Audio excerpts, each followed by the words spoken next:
Thank you very much, Janet, and thanks everybody for coming out today.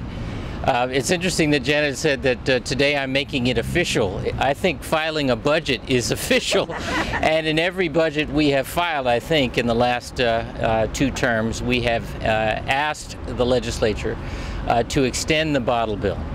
And it was a sensible thing to do and a popular thing to do. A sensible thing to do because, as we all know, when the bottle bill was first enacted, what was popular then was soda pop. What has since become popular is bottled water, sports drinks, teas, and so forth. Natural extensions of the beverage industry's range of products, but that are exempt from a very sensible and effective measure that encourages recycling, encourages the elimination of litter, and it respects our environment. There's a reason why we have filed this measure year after year, because it needs to be updated. It's not a big reach, it's not a big intellectual leap, it's a natural extension of a provision that makes sense to the way we live our lives today.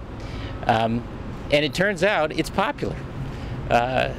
Poll after poll suggests that people get this idea, understand this idea, and are prepared to support it. But we haven't been able to move it in the legislature, and so now it's time for the people to speak directly.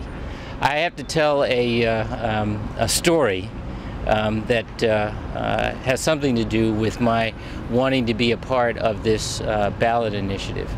As some of you know, I think I used to work in the beverage industry. That was a great job, and I worked for a great company. And I remember hearing some of the arguments from inside the industry against the bottle bill and understanding them from that perspective.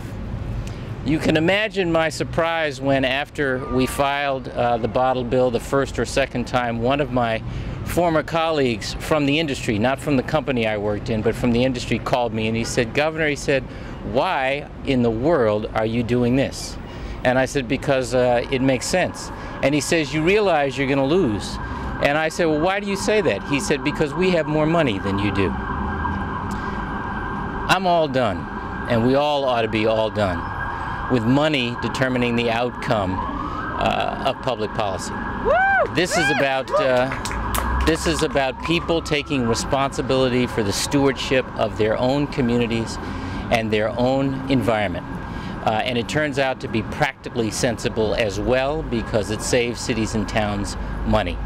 So I am hoping very, very much that all of those voices that have been expressed in all of those polls over all of those years in favor of this extension of the bottle bill talk to their friends and their neighbors and their co-workers and their colleagues and people who don't already agree with us, and get them to come out to the polls in November and vote yes on question 2. Thank you.